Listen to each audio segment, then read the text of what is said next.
guys, it's Sarah, and today we're going to talk about my September TBR. All right, buckle up. Buckle up, Buttercup. That's what I'm telling myself. So I have quite a few things I'm going to be reading this month. Number one, my class has started, so I am reading for my young adult literature class, which means I need to read about 10 books a month right now. And okay.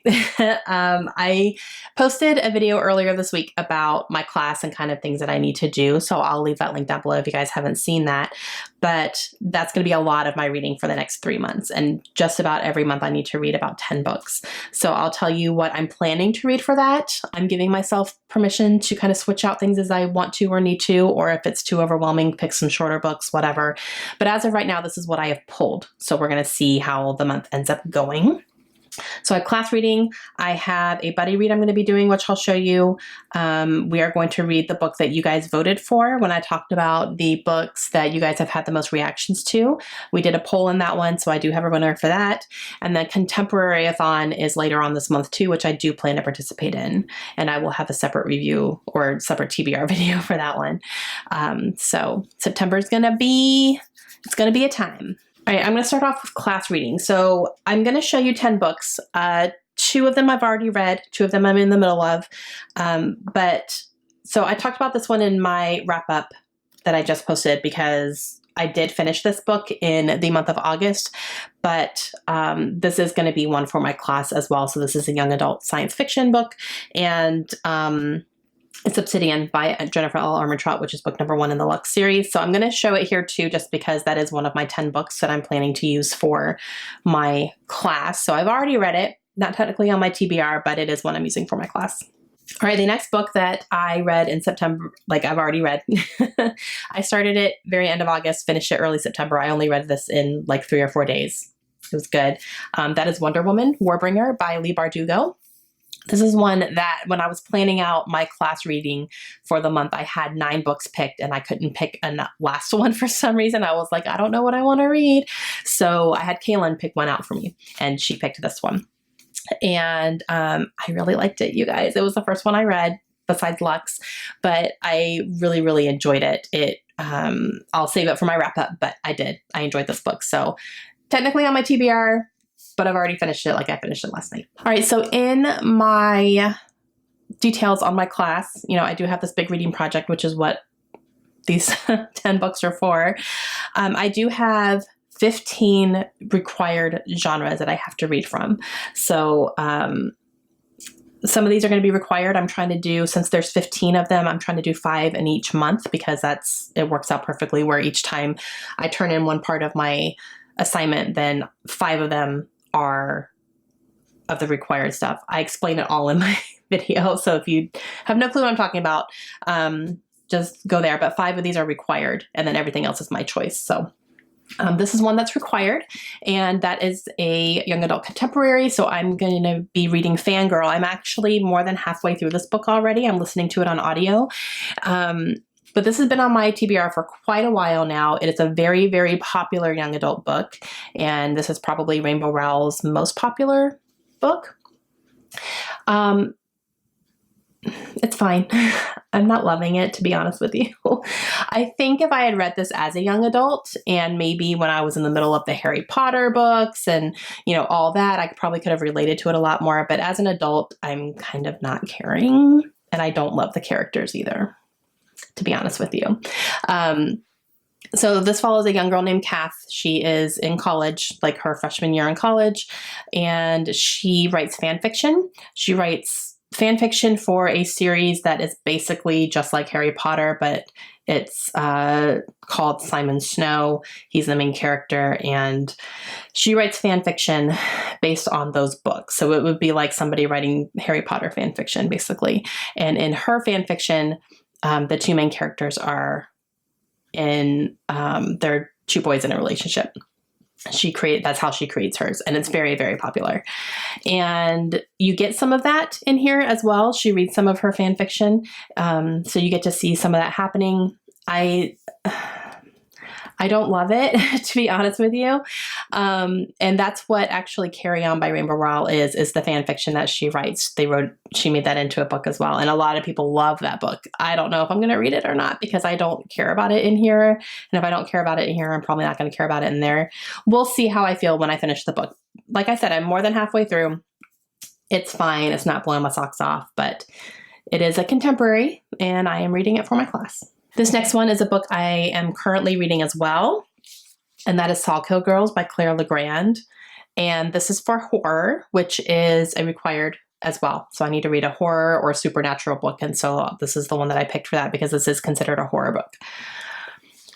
Okay, let me tell you, I started this last night and I read over 100 pages and I'm loving it. Loving it. This girl can write. And fun fact, Claire Legrand is actually a librarian, which is fun. I have loved everything I've read by her so far. I've read 2 books for sure. I think I've only read 2. This is my 3rd, but both of them were 5 stars for me. And I just love the way that she writes. This one is definitely creepy. Like there was a scene last night where I felt like creepy crawly. And just some weird stuff is happening and I'm all about this. So this follows some girls who live on this island basically called Sawkill Rock. And the people on there are very elite. They're very rich. And this girl moves there and her mother is going to be a housekeeper to one of these families. And she's noticing some weird things are happening. She's having weird reactions to this place, to this island. And you're following a couple of other girls as well who live on the island and who are residents there and things that are happening. And it's all centered around some girls who have gone missing over the years from this one very small island where everybody knows everybody and no one's questioning why there's like 23 girls missing. So I'm pretty sure this is going to go in a direction where they're trying to figure out exactly what's happening. So loving it so far though, loving it. All right, and here are the rest of the books that I have pulled for it. So we'll see if I end up getting to them or not, but these are on deck for hopefully reading. First one is By Your Side by Casey West. This is another contemporary I would like to read for my required. I need to read 4 contemporaries throughout the semester. So this will be the second one that I plan to read. Casey West is a very popular young adult contemporary author, which is why I would like to give this one a shot. And of all her books, this is the one I'm most interested in because it's set in a library and I want to be a librarian and I'm going to school for librarians. So yeah, I figured this would be a good one to read for my class and it's pretty short. I'm positive it's going to go really, really quickly. So I do plan to read this one. Another one that I picked, and the reason I picked some of these is because they have been on like lists for the best young adult fantasies or the best young adult books for whatever year.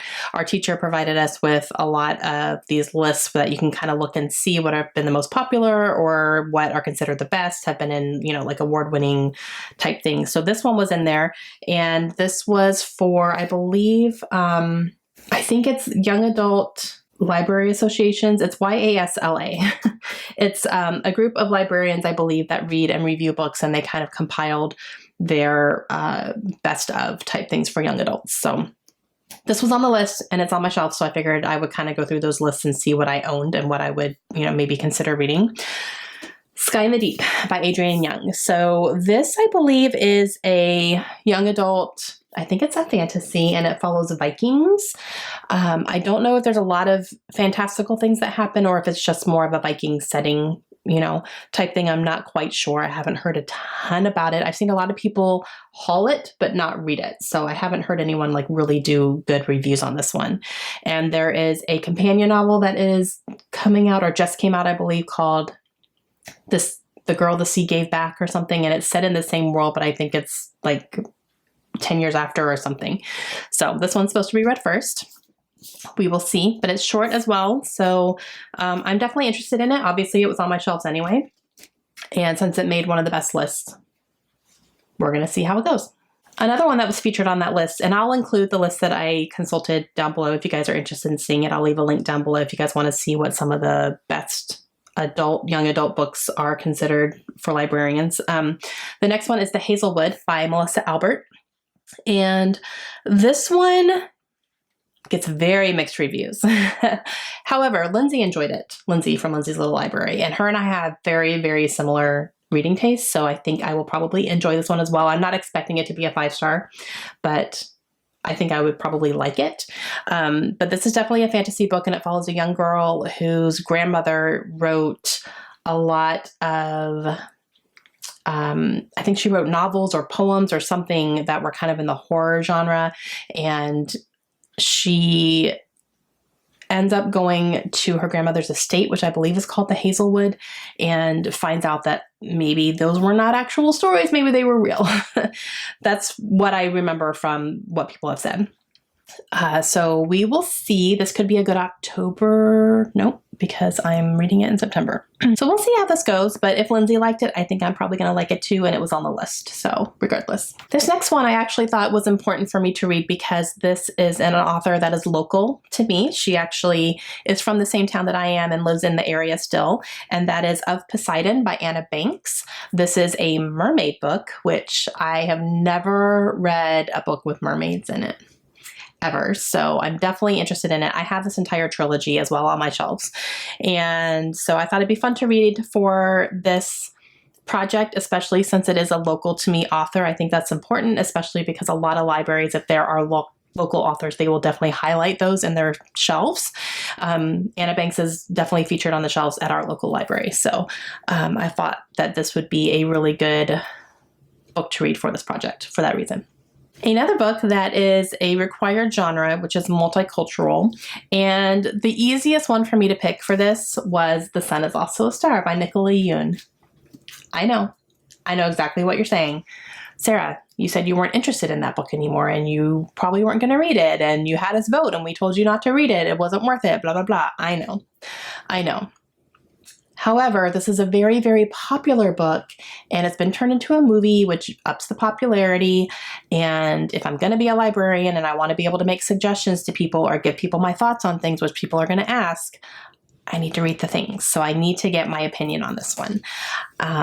It was also on my shelf for Read It Before I Move. And so I can kind of knock that one off there too. I know it's going to be a fast read and we'll just see how I feel about it. I'm actually interested to see how I feel about it because my feelings for her first book, Everything has changed since I read it.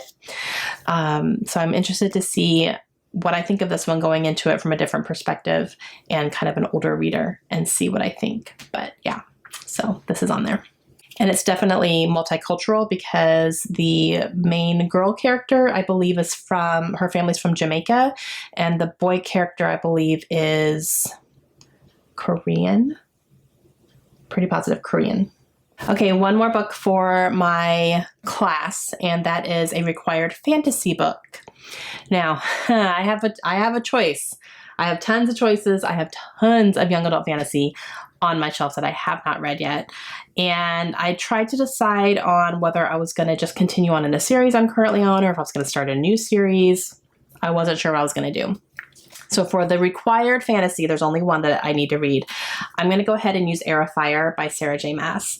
Now, my professor did say if you read something that's in a series, it doesn't have to be number one. You can read whatever book you need to read next. Just make sure you talk about how it fits into the series and if you thought it was a good addition to the series, if it's like carrying the story well, and then talk about the series as a whole as well in my kind of description of my books. So I can definitely use Air of Fire, which I need to read because I am now for sure behind on my Throne of Glass reading, which makes me sad because I didn't want to get behind and I did. So, but I can still be on track to finish it before the end of the year. So I'm not stressing out quite too much yet, but I do need to read this. So this will be happening early in the month for sure. I will do a spoilery reading vlog like I've done for the first books.